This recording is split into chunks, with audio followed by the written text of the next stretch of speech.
अस्सलाम वालेकुम, मैं हूं इरफान हैदर। इससे पहले कि आज के टॉपिक की तरफ बढ़ूं, मैं जो लोग पहली दफ़ा देख रहे हैं वो चैनल सब्सक्राइब करना ना भूला करें, और ख़ासकर जो लोग फेसबुक या ट्विटर या कहीं और देख रहे होते हैं टिकटॉक के ऊपर, तो वो फॉलो कर लिया करें।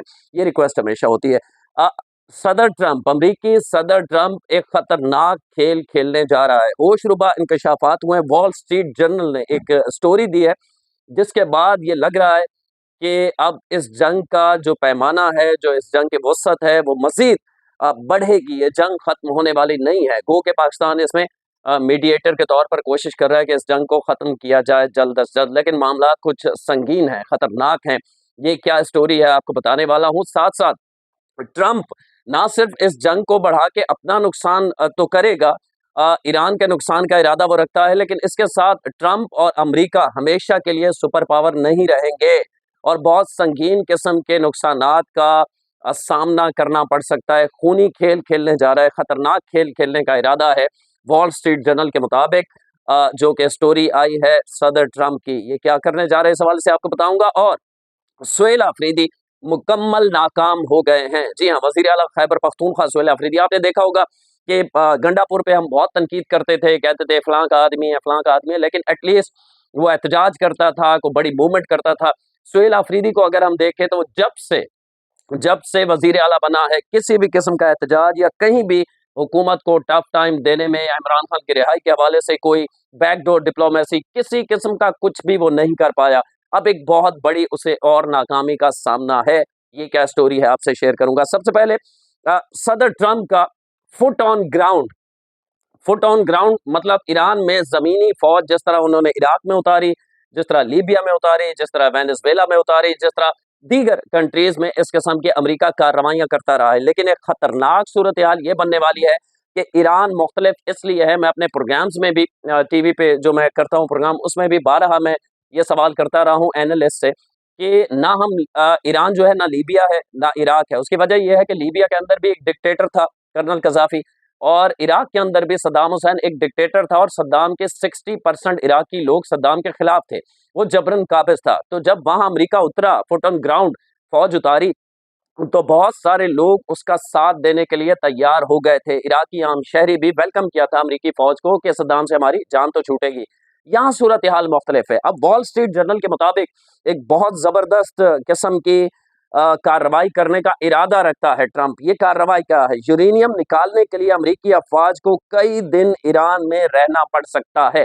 अब ट्रंप की पॉलिसी ये है, वॉल स्ट्रीट जर्नल के स्टोरी के मुताबिक, कि यूरेनियम जो अफज़ूदा यूरेनियम है ईरान के अंदर, जिससे वो एटम बम बना सकता है, ये खदशा चूंकि मौजूद है। अब बाज़ लोग कहते हैं वो बना भी चुका है, अल्लाह जाने। तो अब ईरान के अंदर अमरीकी फ़ौज को ट्रंप उतारना चाहता है।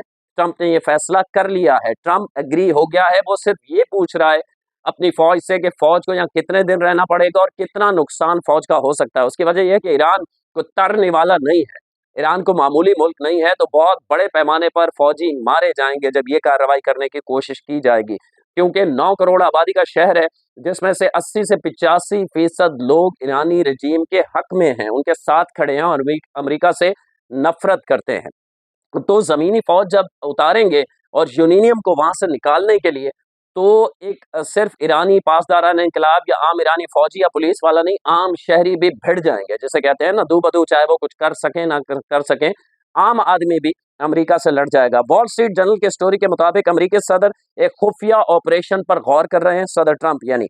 तकरीबन 1000 पाउंड तकरीबन 1000 पाउंड यूरेनियम जो है, वो ट्रंप यहाँ से फौज उतार के फुट ऑन ग्राउंड और यहाँ से यूरेनियम ईरान से बाहर ले जाने का इरादा रखता है। लेकिन ट्रंप तो आमादा लगते हैं, लेकिन फौज का नुकसान कितना हो सकता है, इस हवाले से सोच विचार की जा रही है, जिसकी वजह से अभी परेशानी मौजूद है कि फौज का नुकसान कितना होगा, कितने फौजी उतारने पड़ेंगे, कितने दिन उन्हें रहना होगा, तो उनके सिक्योरिटी के लिए फिर क्या किया जाएगा। जाहिर है ईरान की धरती के ऊपर जैसे ही पैर आया किसी अमरीकी का, वो तो मारा जाएगा।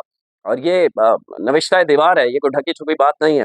तो अब ये वॉल स्ट्रीट जर्नल ने खुलासा किया है, बहुत बड़ी स्टोरी दी है कि फुट ऑन ग्राउंड चाहता है, लेकिन रिजीम चेंज के लिए नहीं।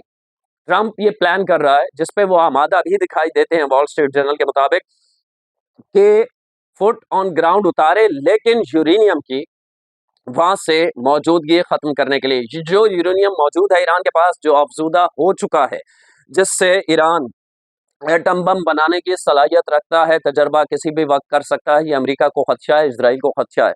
अब उसे यहाँ से रिमूव करना, यहाँ से उठाना और अपने मुल्क या किसी और मुल्क मुंतकिल करना, ये बहुत ही मुश्किल नज़र आ रहा है। ये पॉसिबल नहीं होगा जब तक कि ईरान इसमें खुद इन्वॉल्व ना हो या राज़ी ना हो किसी तरीके से, जो कि बज़ाहिर नहीं लगता कि ईरान क्यों चाहेगा कि उसका यूरेनियम यहाँ से ले जाया जाए। तो ये वॉल स्ट्रीट जर्नल ने बहुत बड़ी स्टोरी दी है, जो कि ब्रेकिंग न्यूज़ है, कि ट्रंप ये इरादा कर चुका है। लेकिन इस इरादे के नतीजे में ट्रंप को अपना जो है बेड़ा गर्क करवाना पड़ेगा। उसकी वजह ये है कि ट्रंप की आपने देखा कि तकरीबन को 17 से 19 लाख मुख्तलिफ टीवी चैनल्स क्लेम कर रहे हैं, 50 स्टेट्स हैं अमेरिका की जो कल मुज़ाहरे हुए हैं ट्रंप के खिलाफ, और नवंबर में जो बाय इलेक्शन है उसमें भी ट्रंप को बहुत डैमेज होगा। मैं ये तो नहीं कहता कि ट्रंप सदर नहीं रहेंगे, लेकिन इतने वीक हो जाएंगे कि फिर वो कोई जो तरमीम है आइन के अंदर या किसी भी किस्म की मंजूरी वो बड़े किसी काम की नहीं दे पाएंगे, उनकी अक्सरियत कम हो जाएगी ट्रंप की, ये भी होने जा रहा है। तो अब देखते हैं कि फुट ऑन ग्राउंड उतारता है, गो के ईरान तो कह चुका है वेलकम, अब्बास इराक़ची कह चुके हैं एक टीवी प्रोग्राम में, वेलकम आए, फिर देखते हैं हम क्या कर सकते हैं।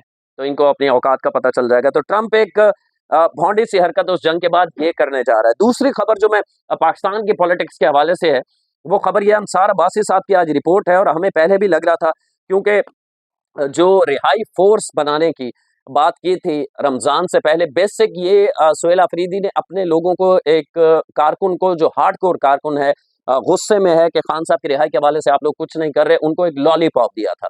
ये उसी वक़्त भी मैंने लिखा था ट्विटर के ऊपर और फेसबुक पे, लॉलीपॉप है।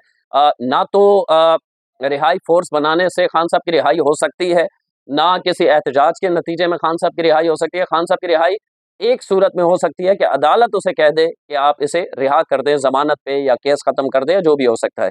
इसके अलावा कोई सूरत नहीं है, क्योंकि रियासत इस वक़्त जो अभी उसकी बुनियाद मैं आपको बता देता हूँ। जो अभी कासिम खान ने कुछ दिन पहले ट्वीट किया था, जब खान साहब से उनकी फ़ोन पे बात करवाई गई, तो उस ट्वीट में आपको मायूसी नज़र आती है। खान साहब से जो उनकी गुफ्तगू हुई, उन्होंने एक लंबा-चौड़ा ट्वीट किया जिसमें उन्होंने लिखा कि अदालतें हमारे खिलाफ हैं, कोई हमारा साथ नहीं दे रहा। तो मायूस हैं खान साहब इस वक़्त। खान साहब को पता है कि रियासत किसी भी किस्म की बातचीत, डील कुछ भी करने के लिए तैयार उनसे नहीं है। जो जब तैयार नहीं है, तो ज़ाहिर है फिर खान साहब को अदालत ही छोड़ सकती है, ना कोई एहतजाज और ना कुछ। रिहाई फोर्स बनाने का लॉलीपॉप दिया था सुहेल अफरीदी ने। अब अंसार अब्बासी के मुताबिक इमरान खान रिहाई फोर्स मंसूबा खत्म कर दिया गया है। वो जो रिहाई फोर्स रजिस्ट्रेशन होगी, हलफ लिए जाएंगे, वो ऐलानात हुए थे ना, उसकी वजह है। पहले इन्होंने टाइगर फोर्स बनाई थी, और 9 मई जब हुआ तो उसमें सबसे ज्यादा इल्जाम यही आया कि वो टाइगर फोर्स को ही इस्तेमाल किया गया था। और जमान पार के अंदर जो पुलिस की मोबाइल उठा के नहर में फेंक दी थी कारकुनान ने, पुलिस गिरफ्तार करने खान साहब को आती थी, वो उन पे पेट्रोल बम फेंके जाते थे। यास्मीन राशिद के ऑडियो मौजूद है और सबने देखा वहां पे। तो इससे कानूनी खदशात मौजूद थे, और बैरिस्टर गौहर ने, मैं आपको मालूमात की बुनियाद पे कह रहा हूँ कि इसकी टाइगर फोर्स की इमरान खान रिहाई फोर्स की सबसे ज्यादा मुखालिफत की है। बैरिस्टर गौहर साहब ने कहा है कि ये आप एक मजीद अपने पैर पे कुल्हाड़ी मारेंगे। रियासत के अंदर फोर्स एक बनाना ये जुर्म है आईनी और कानूनी तौर पे, जिससे हमारा इमेज जो है वो डैमेज होगा। पीटीआई के सख्त गिर अनासिर को इससे बड़ा धचका लगा है। जो ये चाहते हैं ना सख्त गिर, जो सुहेल अफरीदी माइंड के लोग हैं कि बस तोड़ दो, फोड़ दो, ये कर दो, वो कर दो, तो उन्हें धचका लगा है, क्योंकि पार्टी ने एग्री नहीं किया। चेयरमैन बैरिस्टर गौहर ही जब खिलाफ हो गए तो मसले हो गए। अंदरूनी इख्तलाफात, इसकी वजूहात 2 बताई गई हैं कि रिहाई फोर्स इसलिए नहीं बन पाई, इस फैसले को ख़त्म किया गया है। एक तो अंदरूनी इख्तलाफात, शदीद इख्तलाफात थे। कोई नहीं चाहता था कि ये आप बनाएं, फिर 9 मई की तरह एक और मुसीबत गले ले लें और फिर 3 साल आप कारकुनान को जेलों में सड़ने दें। और दूसरा कानूनी खदशात, मैंने आपको बताया ना, रियासत के अंदर आप फोर्स बनाएंगे तो फिर उसके खदशात क्या हो सकते हैं। तो अगर आप ओवरऑल देखें, जो लोग जिन्हें ये लगता था कि सुहेल अफरीदी के बाद बस खान साहब बाहर आ जाएंगे, हुकूमत घुटने टेक देगी, तो सुहेल अफरीदी से पहले तो हुकूमत के ऊपर थोड़ा बहुत प्रेशर था।